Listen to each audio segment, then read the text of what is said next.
Hello friends. Shashi Agarwal channel के अंदर मैं आप सबका वेलकम करती हूँ। आज का जो हमारा सब्जेक्ट है वो है बिजनेस लॉ। और ये जो टॉपिक है बीबीए के स्टूडेंट और बीकॉम सेकेंड सेमेस्टर के स्टूडेंट्स के लिए इम्पोर्टेंट है। यहाँ पे हमारा जो एक्ट है नेगोशिएबल इंस्ट्रूमेंट है, उसके तहत हमारा जो टॉपिक है that is negotiation, which is a very important topic. बहुत बार लास्ट ईयर भी इसके अंदर से क्वेश्चन आया हुआ था, काफी बार इसमें से क्वेश्चन आ जाता है। तो आज ही आपने इस टॉपिक को अच्छी तरह से रिवाइज कर लेना है। पॉसिबिलिटी है कि इस बार भी क्वेश्चन आ जाए। अगर आपको मेरा ये एफर्ट सही लगता है तो डू लाइक माय वीडियो, इसको शेयर कीजिए, कमेंट कीजिए, मेरे चैनल शशि अग्रवाल को सब्सक्राइब कीजिए। So this is my app, Edusum app, जिसको गूगल प्ले स्टोर से आप लोग डाउनलोड कर सकते हो। ये जो ऐप है commerce, economics and management students को काफी सारा फ्री स्टडी मटेरियल और काफी सारे फ्री मॉक टेस्ट प्रोवाइड करती है। उसी तरह बिजनेस लॉ एंड इकोनॉमिक्स के स्ट्रक्चर कोर्स भी अवेलेबल है। तो नेगोशिएशन के नोट जो है आपको मेरी जो ब्लॉग है गर्गशशि.com, उसके अंदर आसानी के साथ अवेलेबल है, तो आप लोग वहां से डाउनलोड कर सकते हैं। देखो, जब हम नेगोशिएशन की बात करते हैं, जब भी हम नेगोशिएबल इंस्ट्रूमेंट की बात करते हैं, तो उसके अंदर जो फीचर होता है, एसेंशियल फीचर होता है कि नेगोशिएबल इंस्ट्रूमेंट को हम ट्रांसफर कर सकते हैं। इन नेगोशिएबल इंस्ट्रूमेंट को ट्रांसफर कर सकते हैं दो वे से, नेगोशिएशन और बाय असाइनमेंट। तो सबसे पहले हम नेगोशिएशन को अंडरस्टैंड करेंगे। नेगोशिएशन एक प्रोसेस है जिसके द्वारा क्या होता है कि जो होल्डर है वो दूसरी पार्टी को इंस्ट्रूमेंट जो है ट्रांसफर करता है, ताकि दूसरा व्यक्ति जो है उसका होल्डर बन जाए और उसके पास उस इंस्ट्रूमेंट का पोजेशन चला जाए और उस व्यक्ति के पास राइट आ जाए कि वो अमाउंट रिसीव कर सकता है। तो नेगोशिएशन को सेक्शन 14 डील करता है। Negotiation may be defined as the process by which a third party is constituted the holder of the instrument, ताकि वो entitle him the possession of the same and to receive the amount due thereon in his own name। जब भी promissory note, bill of exchange, cheque, जो कि negotiable instrument है, एक party दूसरी party को ट्रांसफर करती है ताकि वो जो ट्रांसफरी है वो होल्डर बन जाए, तो इंस्ट्रूमेंट हम कहते हैं नेगोशिएट हो गया। इसी तरह these are the modes of negotiation. Negotiation by delivery, जिसको सेक्शन 47 डील करता है। Negotiation by endorsement and delivery, जिसको सेक्शन 48 डील करता है।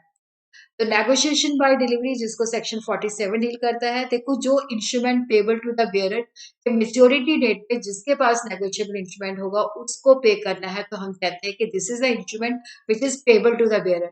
अगर हमारा इंस्ट्रूमेंट जो है पेबल टू द बेयरर है तो वो नेगोशिएबल बाय डिलीवरी है, तो वहां पे हमें कोई इंडोर्समेंट जो है दैट इज नॉट नेसेसरी। जैसे एक्स जो है that is the holder of the negotiable instrument payable to the bearer, deliver it to Y's agent to keep it for Y, तो हम कहते हैं कि इंस्ट्रूमेंट हैज बीन नेगोशिएटेड। तो जब instrument payable to the bearer होता है, just हमने नेगोशिएबल इंस्ट्रूमेंट को हैंड ओवर करना होता है, वहां पे कोई भी इंडोर्समेंट नहीं होती। तो यहाँ पे ट्रांसफर बाय डिलीवरी हो जाती है और ये सेल ऑफ द इंस्ट्रूमेंट होती है, जैसे हम चीजों को सेल करते हैं। अगर हम किसी नेगोशिएबल इंस्ट्रूमेंट को कंडीशन के ऊपर डिलीवर करते हैं, तो जो प्रॉपर्टी इन द इंस्ट्रूमेंट है वो तब तक ट्रांसफर नहीं होती जब तक कि वो कंडीशन फुलफिल नहीं होती। बट अगर वो होल्डर इन ड्यू कोर्स को चला जाता है और वो वैल्यू रिसीव करता है और उसको नहीं पता कि इसके साथ कंडीशन है, तो वो जो प्रॉपर्टी है वो इमीडिएटली उसको ट्रांसफर हो जाती है। तो वहां पे वो कंडीशन जो है उसके ऊपर एप्लीकेबल नहीं होती। Negotiation by endorsement and delivery, जिसको सेक्शन 48 डील करता है। A promissory note, a cheque और a bill of exchange payable to the order. Order का मतलब होता है कि या तो जो उसके अंदर बंदा बेनिशन है उसको पे करना है, या वो जो इसको स्पेसिफाई करता है उसको पे करना है। तो यहाँ पे हम नेगोशिएट कर सकते हैं only by endorsement and delivery. तो यहाँ इंडोर्समेंट का मतलब होता है कि पहले इंस्ट्रूमेंट के अंदर होल्डर जो है साइन करता है, फिर उसके बाद इसको डिलीवर करता है। और ट्रांसफरी जो है उसका होल्डर तभी, मतलब जब ये उसको इंडोर्स किया जाता है, डिलीवर किया जाता है, तभी वो होल्डर बनता है। बट अगर क्या है कि बहुत ज्यादा पेज है, एक से ज्यादा है, तो सबको इंडोर्स करना पड़ेगा। और इंडोर्समेंट ही सफिशिएंट नहीं है, इसके साथ इंस्ट्रूमेंट को डिलीवर करना भी जरूरी है। To transfer the property in the instrument from the endorser होता है जो इंडोर्स करता है, इंडोर्स ही होता है जिसको इंडोर्स किया जाता है। तो यहाँ पे इफेक्ट ये होता है कि जो इंडोर्सर है उससे प्रॉपर्टी इन द इंस्ट्रूमेंट जो है इंडोर्सी को ट्रांसफर की जाती है और उसको राइट दिया जाता है कि वो आगे इसको नेगोशिएट कर सकता है और ऑल अदर पार्टीज को वो स्यू कर सकता है। और उसी तरह देखो जो डिलीवरी है उसकी इम्पोर्टेंस बहुत है नेगोशिएशन के अंदर।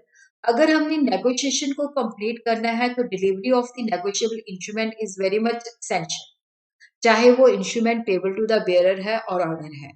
तो यहाँ पे डिलीवरी का ऑर्डर ये है कि to pass the property in the instrument to the person जिसको हमने डिलीवर किया गया है, ताकि उस व्यक्ति को हम कह सके कि he is the holder of the instrument. और डिलीवरी जो है एक्चुअल में हो सकती है। एक्चुअल के अंदर क्या होता है कि जब इंस्ट्रूमेंट जो है चेंजेस हैंड फिजिकली, जब हम उसको ट्रांस मतलब जब उसको हैंड ओवर करते हैं इंडोर्सी को। कंस्ट्रक्टिव होती है कि यहाँ पे कई बार देखो कंस्ट्रक्टिव के अंदर ये होता है कि without any change of actual position, जैसे deliver to the agent servant of the endorsee, जब इंडोर्सर जो है इंस्ट्रूमेंट को as a agent of the endorsee hold करता है, तब हम कहते हैं कि ये कंस्ट्रक्टिव डिलीवरी है। उसी तरह कंडीशनल भी हो सकती है, जब कोई कंडीशन उसके साथ अटैच की कर दी जाती है। इंस्ट्रूमेंट जो है कंडीशनली डिलीवर किया जाता है, प्रॉपर्टी तब तक पास नहीं होगी जब तक ये कंडीशन फुलफिल नहीं होती। अगर कोई इंस्ट्रूमेंट कंडीशन के साथ डिलीवर किया जाता है तो उसको हम एस्क्रो कहते हैं। उसी के साथ क्वेश्चन होता है कि नेगोशिएट कौन कर सकते हैं, तो सेक्शन 51 हमें बताता है कि ये व्यक्ति जो है नेगोशिएट कर सकते हैं। मेकर है, ड्रॉयर है, पेई है, इंडोर्सी है। अगर इनका नंबर एक से ज्यादा है तो सबको इंडोर्स करना पड़ेगा। तो ड्यूरेशन जो है देखो, जब तक कि नेगोशिएबल इंस्ट्रूमेंट की पेमेंट नहीं हो जाती या सेटिस्फेक्शन नहीं हो जाती, और ये जो पेमेंट है सेटिस्फेक्शन है मेकर के द्वारा या तो एट ए मेच्योरिटी या आफ्टर मेच्योरिटी होनी चाहिए। और अगर पेमेंट और सेटिस्फेक्शन हो जाती है तो इसको नेगोशिएट फर्दर नहीं किया जा सकता। बट अगर ये बिफोर मेच्योरिटी से पहले पेड और सेटिस्फाइड है तो इसका मतलब है पेमेंट इन ड्यू कोर्स नहीं हुआ, तो इसको फर्दर जो है नेगोशिएट किया जा सकता है। These are the effect of the negotiation. Negotiation के अंदर क्या होता है कि ट्रांसफर ऑफ ऑनरशिप होती है। जब होल्डर उसको नेगोशिएट करता है तो ऑनरशिप जो है और पोजीशन जो है दूसरे व्यक्ति को देता है। होल्डर जो है इसको वैल्यू देके मतलब उसके मतलब फ्री खाते में नहीं लेता, वो कोई वैल्यू देके जो है उसको प्राप्त करता है। तो अगर जो ट्रांसफर कर रहा है उसका टाइटल डिफेक्टिव है तो वो होल्डर इन ड्यू कोर्स बन जाता है, जिसके पास वैल्यू देके और जिसको इस बात की नॉलेज नहीं होती कि इसका टाइटल डिफेक्टिव है, तो होल्डर इन ड्यू कोर्स बन जाता है और उसके पास अच्छा टाइटल आता है। बट उस सिचुएशन के अंदर अच्छा टाइटल नहीं होता अगर जो इंस्ट्रूमेंट है उसको फॉर्जरी के द्वारा प्राप्त किया जाता है। अगर फॉर्जरी के द्वारा प्राप्त किया जाता है तो वो कोई टाइटल कन्वे नहीं करता। The holder who has taken it for value gets good title to the instrument in spite of any defect except in forgery. Transfer by assignment.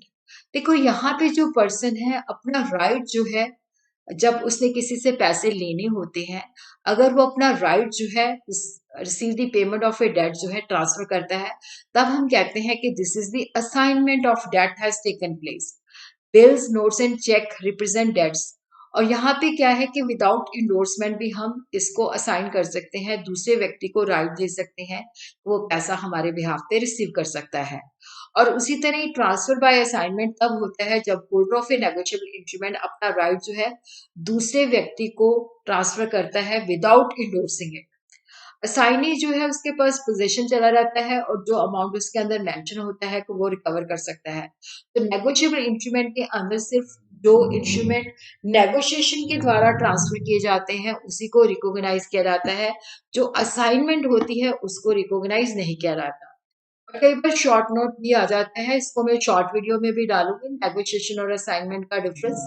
देखो जो नेगोशिएशन है इसके अंदर जो इंस्ट्रूमेंट्स होते हैं उसको हम डिलीवर करके भी नेगोशिएट कर सकते हैं और इंडोर्समेंट के साथ भी कर सकते हैं। तो it requires only delivery with और विदाउट इंडोर्समेंट।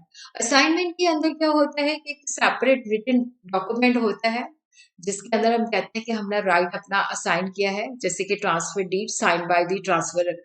और नेगोशिएशन के अंदर क्या होता है कि जब हम उसको नेगोशिएट करते हैं तो नोटिस देने की आवश्यकता नहीं होती कि ये इंस्ट्रूमेंट जो है नेगोशिएट किया गया है। लेकिन असाइनमेंट के अंदर जो डेटर जो है notice to be given by the debtor by the signing in order to complete the title. तो यहाँ पे नोटिस देना जो होता है बहुत एसेंशियल होता है कि अपने राइट जो है किसी और को ट्रांसफर किए गए हैं। और नेगोशिएशन के अंदर जो होता है हमेशा जो इंस्ट्रूमेंट प्राप्त किया जाता है तो कंसिडरेशन हमेशा अज्यूम की जाती है।